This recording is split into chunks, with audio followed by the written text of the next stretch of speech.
sasapit ang dilim, naghahasik na ng lagim ang mga kaway ng ating tagapagalitas. Sa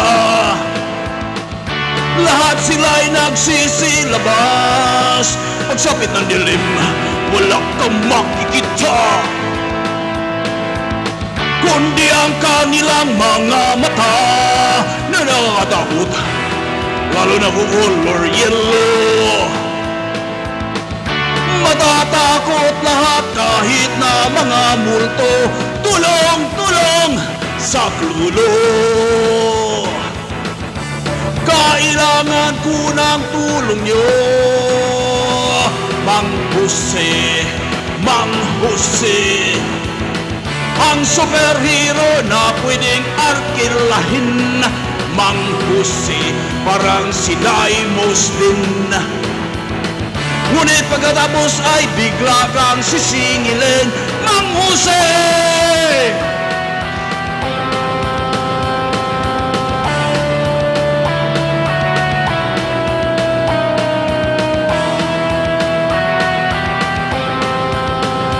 Hindi natin mabulyuman ng ano natin kasi malapit yung microphone sa speaker.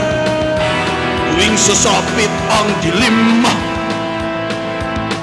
naghahasik na ng lagim ang mga kaway ng ating tagapagalitas. Sa lahat sila'y nagsisilabas, pagsapit ng dilim, wala kang makikita, kundi ang kanilang mga matang nakakatakot, lalong color yellow.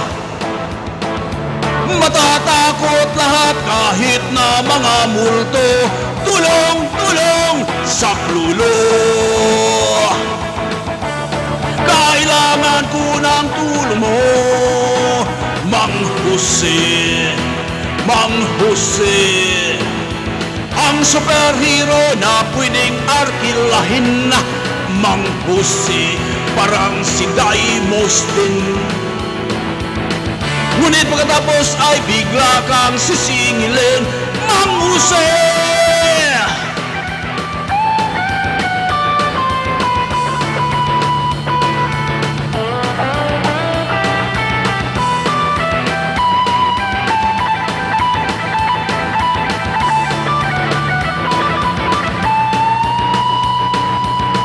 Tulong, tulong sa klulo. Kailangan ko ng tulong mo, Mang Jose, Mang Jose, ang superhero na pwedeng arkilahin. Mang Jose, parang si Daimos din, ngunit pagkatapos ay bigla kang sisingilin. Mang Jose, Mang Jose, ang superhero na pwedeng arkilahin. Mang Jose, parang si Daimos din, ngunit pagkatapos ay bigla kang sisingilin. Mang Cha-cha-cha-cha-cha. So, dito po nagwakas ang tatlong kanta ng parokya ni Edgar. So, yun po. Shout out dyan sa pinsan ko na si